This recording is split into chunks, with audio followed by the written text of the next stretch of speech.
Why is this failure here? My mother's voice slices through the opulent ballroom like a blade, sharp, deliberate, designed to wound. The murmurs falter. Champagne glasses still in midair. Eyes turn, following the weight of her disgust. Across the room, my younger sister, Sophia, crosses her arms, her lips curling into a smirk. "You're not on the guest list," she announces, her voice loud enough to let the whispers begin. And my father? Gregory Carter doesn't flinch, doesn't acknowledge. Me doesn't even look in my direction. He simply sips his drink, posture rigid, pretending I don't exist. I expected nothing less. I take a slow step forward, my heels clicking against the marble floor. The sound echoes. A countdown, a declaration, a warning. The Grand Bellevue Hotel, this temple of wealth and excess, was built for people like them. Not for the abandoned. Not for the erased. But tonight, I don't just exist. I own this moment. A ripple of unease spreads through the crowd. I can feel it in the way the guests shift, their champagne flutes tilting, their curiosity sharpening. They recognize the tension before they recognize me. Then I see it. The first real crack in their perfect facade, not from my mother, not from Sophia, but from Ryan Sterling, Sophia's fiancé. His smirk vanishes in an instant. His entire body goes rigid. His fingers twitch. His throat bobs in a thick swallow. And suddenly, he looks like he's seen a ghost. Interesting. I tilt my head. Let the silence stretch. Let them feel it. The weight of what's coming. And then, with quiet control, I say, the words that send a ripple of dread through the room. "Do you really not know who I am?" The shift is immediate. The whispers rise, silk rustles against polished floors. Conversations fracture. I watch my mother's grip on her champagne glass tighten. I watch Sophia's confidence flicker for just a fraction of a second. They expect me to cower, to shrink, to be the same helpless girl they threw away. I smile, slow, deliberate, a blade sliding free of its sheath. My name is Isabel Carter. And just like that, their perfect world begins to crumble. I still remember the cold, the way it crept into my bones, numbing my fingers, biting at my skin. It wasn't just the wind that night. It was the weight of rejection, the crushing realization that I was truly alone. Gregory Carter, my father, stood in the doorway of our grand estate, his arms crossed, face unreadable. Behind him, my mother, Margaret, didn't even glance in my direction. She sipped her wine, staring past me like I was already gone. And then there was Sophia, my younger sister, the golden child, standing just behind them, wrapped in warmth, smirking like this was nothing more than a minor inconvenience. "You're a burden," my mother had said, her voice cool, detached. "A waste of time. A waste of money." I wanted to scream, to fight, to plead, but I already knew how this would end. "No buts, Isabel," my father cut in, his voice as cold as the night air. "You're adult. Figure it out." And then the door shut. Just like that, I was erased. I remember staring at that door, waiting for it to open, for someone, anyone, to come after me. No one did. The wind howled through the empty streets as I clutched my coat tighter around me, my entire world reduced to the $17.28 in my pocket and the clothes on my back. For 3 nights, I slept behind Rosie's diner, curled up near the dumpsters where the heat from the kitchen vents barely kept me from freezing. Hunger gnawed at me. Exhaustion dragged my limbs down like lead, but I refused to break. Then, on the 4th morning, I was caught. Rita Dawson, the owner of the diner, stood over me, arms folded, her sharp eyes assessing me. "If you're gonna loiter, You might as well make yourself useful, she said, tossing a broom at my feet.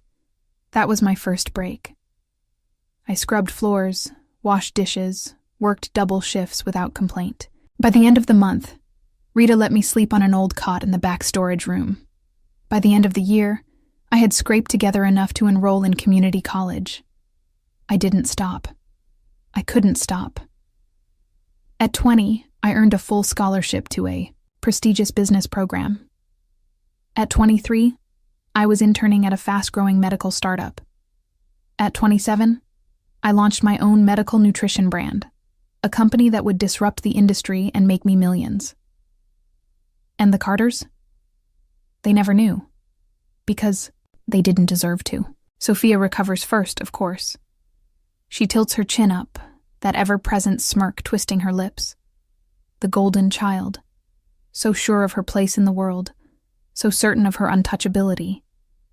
She lets out a short, mocking laugh, loud enough for the nearby guests to hear. God, Isabel, you just had to show up and embarrass yourself, didn't you?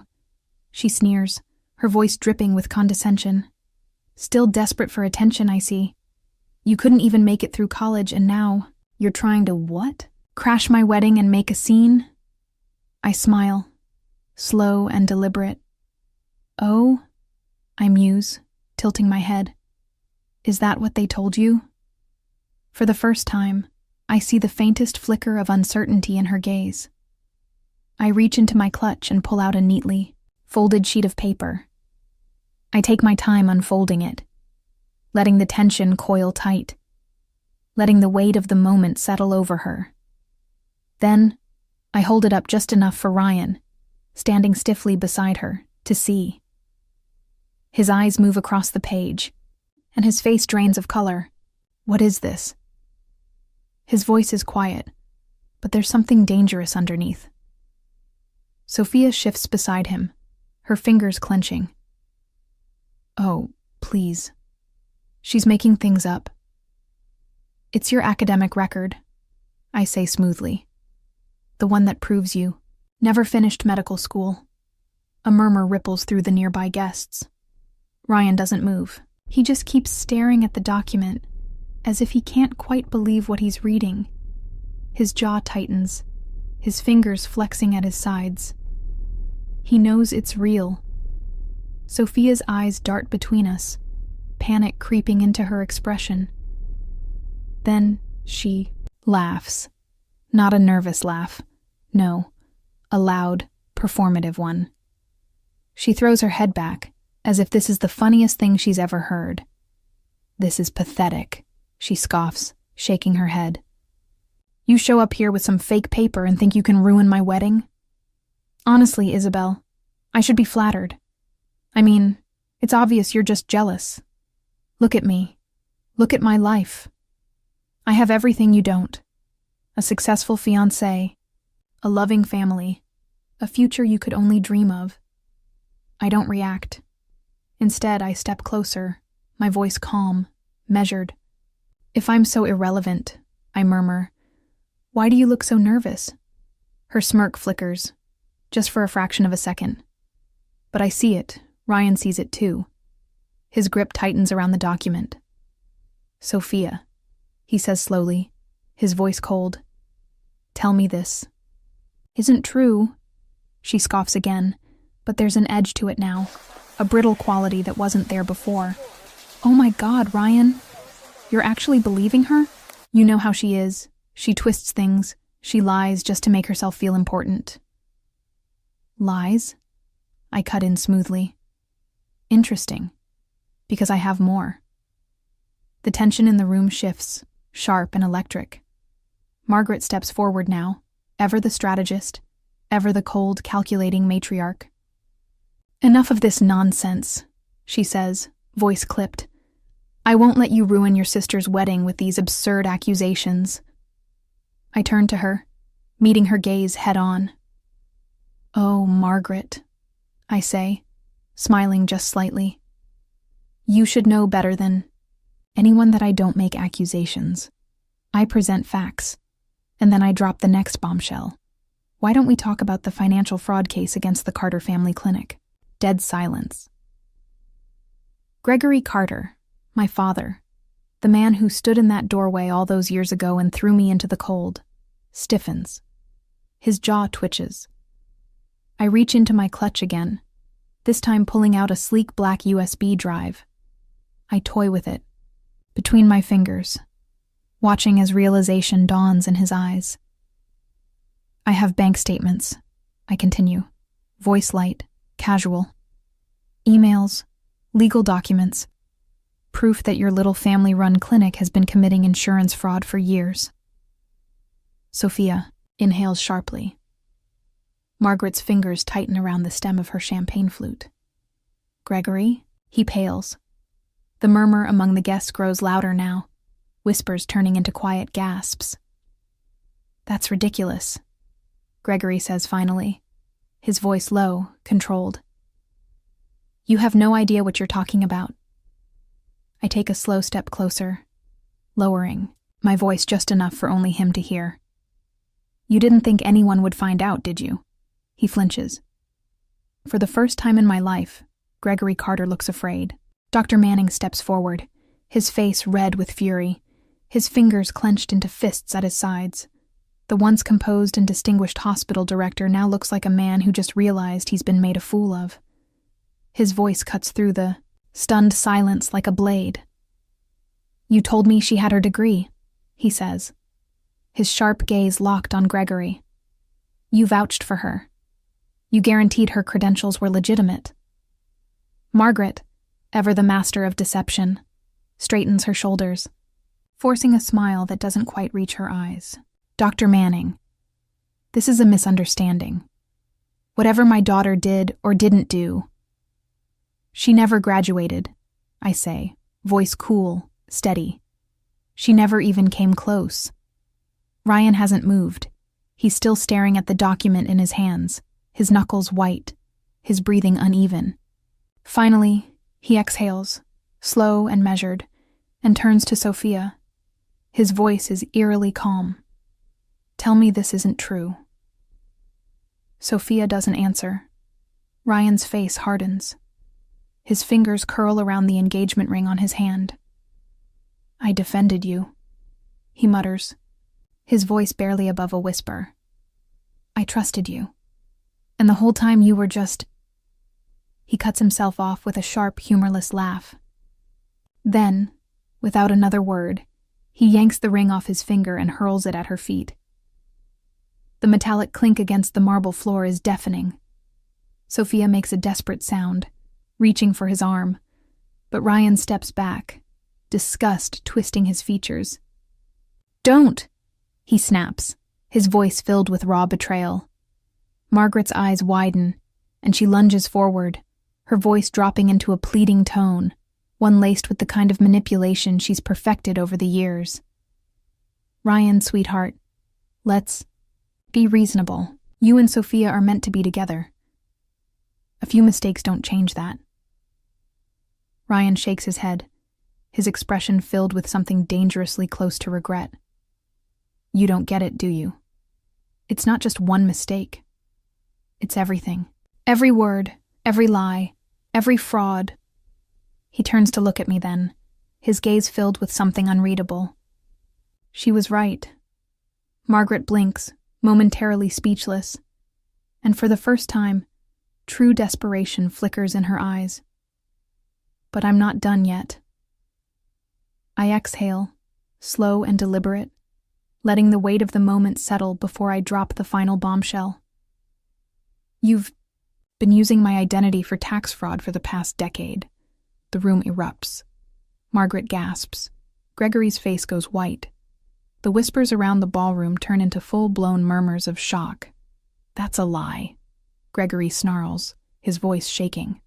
I smile. Is it? I pull a second USB drive from my clutch, holding it between two fingers.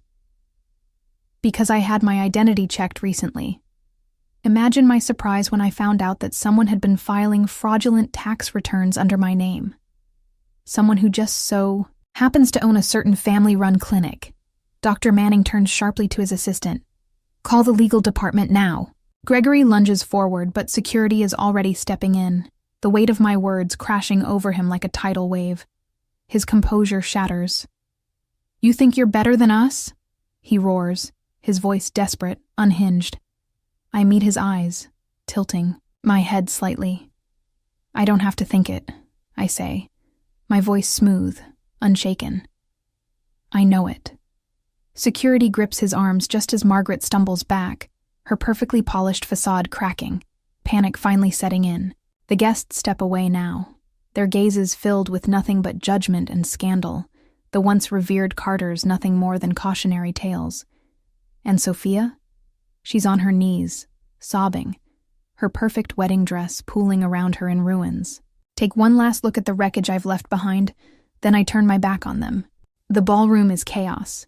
Security moves swiftly, their voices low but firm as they escort Gregory and Margaret Carter out, their protests drowned by the murmurs and stares of the onlookers. The mighty, once untouchable Carters, reduced to nothing. Dr. Manning is already making calls, ensuring Gregory's medical license is revoked. The IRS won't be far behind.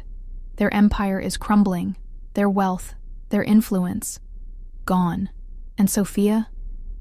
She's still on her knees, her sobs muffled against the pristine marble floor. The engagement ring Ryan threw at her feet glints under the chandelier light. Untouched, abandoned, just like she left me all those years ago. I take one last look, not out of nostalgia, not out of regret, but because I want to remember this moment. The moment the people who discarded me finally faced the weight of what they had done. Sophia's tear-streaked face lifts to meet mine, desperation clear in her trembling voice. "Isabel, please." The plea I once might have yearned to hear. The one I once would have clung to. But that girl, the one who wanted their approval, their love, died in the cold the night they shut that door. I tilt my head, considering, then smile faintly. "You never cared about me," I murmur, voice soft, final. "And now, I don't care about you." Her lips tremble, a fresh sob threatening to break free, but I don't wait to hear it. I turn, stepping over the shattered remains of their perfect little world, and walk away. Outside, the air is crisp, fresh, like the first breath after escaping a burning building. The city hums in the distance, unaware of the destruction I've just left behind, and Nathan is waiting. He doesn't speak at first, just watches me, his dark eyes assessing. He doesn't ask if I'm okay. He already knows. Instead, he raises, a brow, his lips twitching slightly. "So, cake?" I blink, startled, then laughter spills out of me. A real, unrestrained laugh, the kind I haven't felt in years. "Yes," I say, still grinning. "Let's get cake, because revenge wasn't the point. Freedom was, and now I am finally completely free."